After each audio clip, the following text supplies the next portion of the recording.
Olá, meu nome é Felipe Matinsky e juntamente com os meus demais colegas Heron da Costa, Luiz Fernando da Costa e Matheus Knobi, todos os alunos do curso de Ciência da Computação da Unijuí, iremos fazer a apresentação de um vídeo sobre o tema Problemas de Decisão.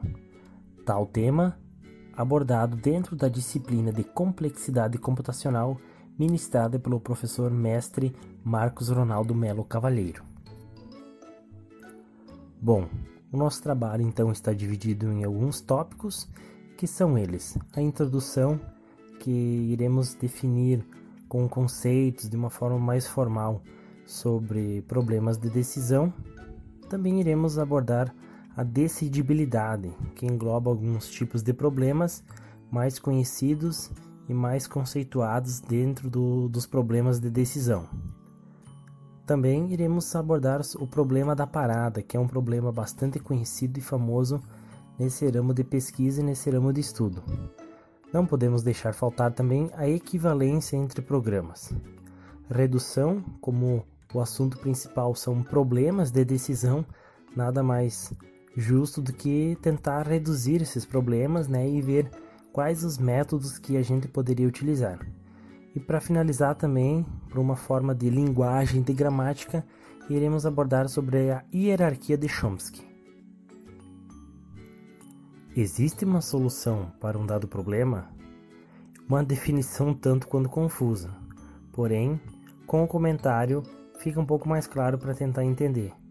Os problemas de decisão são problemas de determinar se um determinado elemento de algum universo pertence ou não a um determinado conjunto. De uma forma um pouco mais clara, nesse sentido, podemos também dizer que um problema de decisão é equivalente a uma linguagem formal. O conjunto de instâncias para qualquer problema de decisão Q pode ser visto como uma linguagem L, definida sobre esse alfabeto. Nesse caso, então, a gente tem uma linguagem definida, a gente também tem a variável e tem um alfabeto. Ou seja, do lado a gente pode ver na imagem que o processo então tem uma entrada, tem um algoritmo e aí tem uma saída, que é sim ou que não. Ou seja, nós temos a definição que se um algoritmo A aceita uma cadeia, então a saída é 1. Caso ele rejeita, então a saída é 0. Ou seja, ele simplesmente vai fazer a verificação do alfabeto nessa linguagem, então ele vai dar uma saída. Porém, nem sempre existe uma saída ou uma resposta ou um conceito formal já formado. E aí que vem os problemas referentes à decidibilidade. Antes de falar sobre decidibilidade, precisamos entender sobre a máquina de Turing. Como todos sabem, a máquina de Turing possui 3 resultados possíveis: aceitar a entrada, rejeitar a entrada ou entrar em loop. Já as máquinas que nunca entram em loop são chamadas de decisores. Então, quando a gente fala que um problema é solúvel, significa que nós temos um problema de decidibilidade. Problemas decidíveis. Se existir um algoritmo que receba como entrada um elemento x e retorne como saída sim, caso x pertença ao conjunto A, ou não, caso contrário. Então esse tipo de problema acontece quando um conjunto de todas as fórmulas válidas, bem formadas no sistema, retorne uma saída em uma quantidade finita de etapas. Um algoritmo de verificação de números primos, por exemplo, recebe como entrada um número qualquer e, através de ciclos de interpretação, consegue retornar uma saída, seja ela verdadeira ou falsa, ou seja, se o número é primo ou não é primo. Problemas semidecidíveis. Um problema é parcialmente decidível ou semidecidível se ele só retorna uma saída verdadeira ou falsa para um subconjunto próprio do seu conjunto de argumentos admissíveis, ou seja, só vai retornar um valor quando a entrada estiver aceita dentro dos parâmetros corretos. Uma linguagem diz ser recursivamente enumerável ou semidecidível se ela for aceita por uma máquina de Turing. E embora normalmente a gente usa o termo de decidível e não decidível, os decidíveis aplicam-se apenas a linguagens, e o segundo aplica-se apenas às propriedades dessas linguagens. Problema indecidível é um problema em que é impossível construir um algoritmo que sempre responde sim ou não, tendo em vista que ele pode não responder ou responder errado. Existem incontáveis problemas indecidíveis, como por exemplo o Teorema de Rice. O Teorema de Rice diz que todo o teste de qualquer propriedade que não sejam triviais relativas a linguagens reconhecidas por máquinas de Turing é indecindível. Trazendo um exemplo mais prático, isso significa que não existe uma máquina que sempre pode decidir se a linguagem de uma dada máquina de Turing tem uma propriedade não trivial. Os casos especiais incluem a indecidibilidade de se saber se uma máquina de Turing aceita uma string específica e se a linguagem reconhecida por uma máquina de Turing pode também ser reconhecida por uma máquina mais simples, como um autômato finito.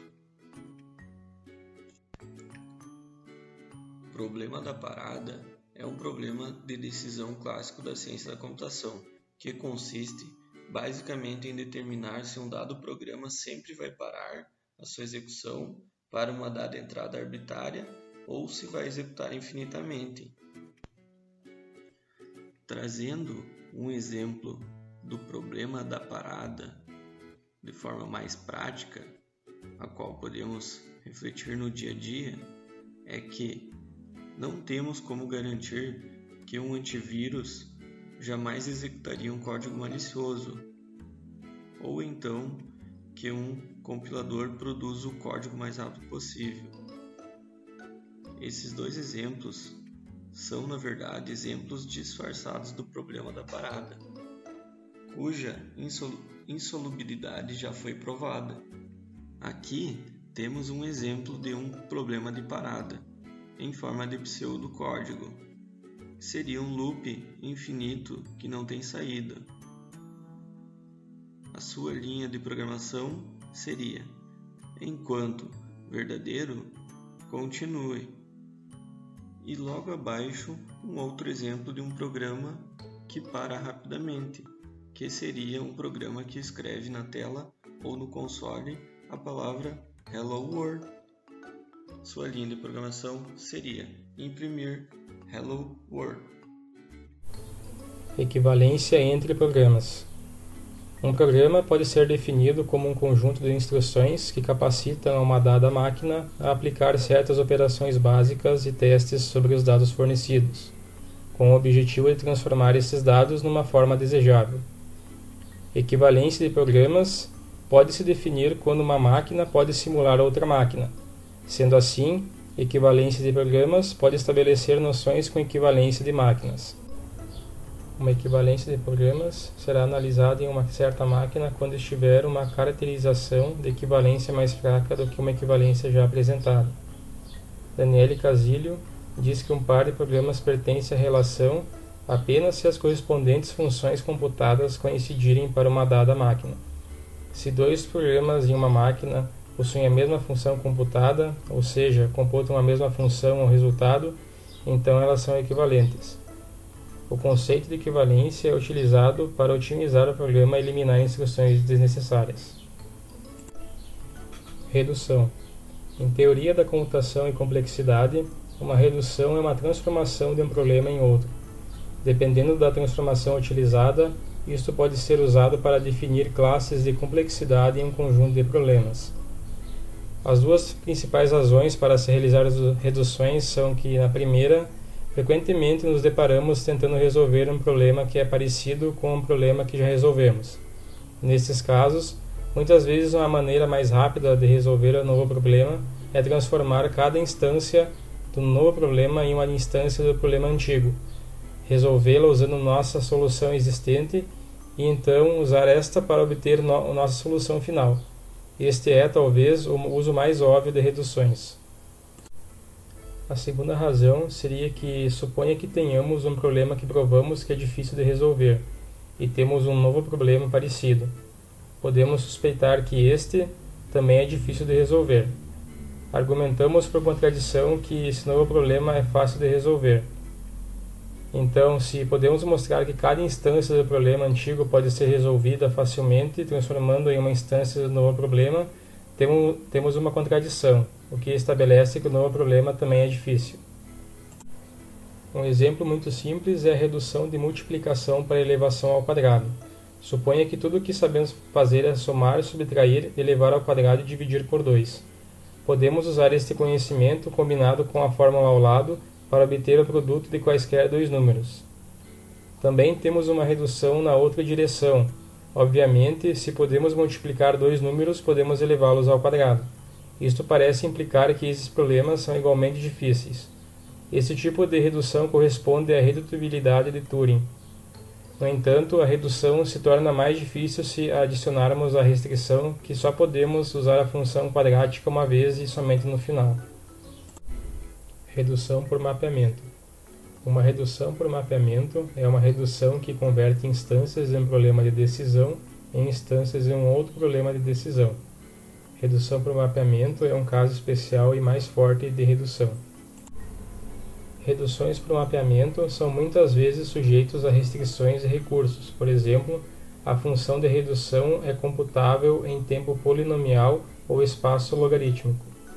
Dados os problemas de decisão A e B em um algoritmo N, que resolve casos de B, podemos usar uma redução por mapeamento de A para B para resolver casos de A, tal que o tempo será o tempo necessário para N mais o tempo necessário para a redução. O espaço será o máximo do espaço necessário para N e o espaço necessário para a redução. Se diz que uma classe C de linguagens é fechada sob mapeamento, se não existe nenhuma redução a partir de uma linguagem C para uma linguagem fora de C. Se uma classe é fechada sob mapeamento, uma redução por mapeamento pode ser usada para mostrar que um problema está em C, reduzindo um problema de C para ele. Reduções por mapeamento são valiosas porque a maioria das classes de complexidade bem estudadas são fechadas sob algum tipo de redutibilidade por mapeamento, incluindo P, NP, L, NL, CoNP, PSpace, EXP e muitas outras.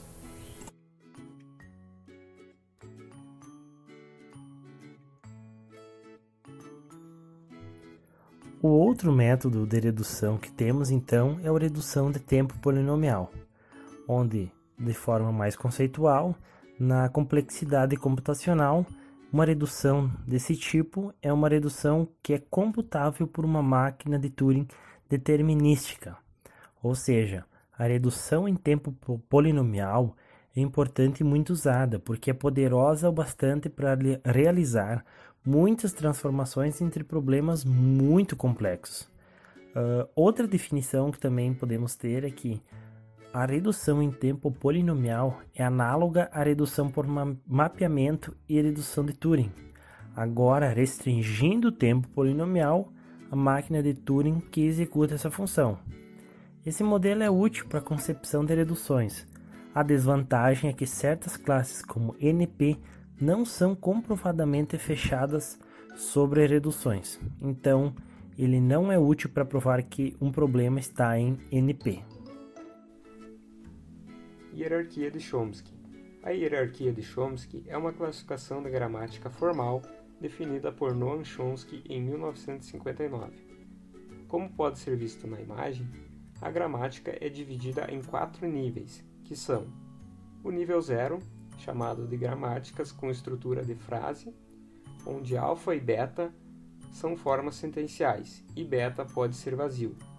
O nível 1, que é denominado de gramáticas sensíveis ao contexto, onde em todas as produções o comprimento de alfa é menor ou igual ao comprimento de beta, salvo para produções vazias. O nível 2, que se chama gramáticas livres de contexto, onde alfa é um único não terminal e beta é uma forma sentencial. E o nível 3, chamado de gramáticas regulares, onde alfa é um terminal, podendo ser vazio, e alfa e beta são não terminais. Concluímos então que os problemas de decisão é uma área de estudo fundamental da complexidade de algoritmos e que em sua análise é fundamental para ajudar no projeto de algoritmos eficientes, seja na escolha do algoritmo existente ou na construção de um algoritmo para um problema ainda não resolvido.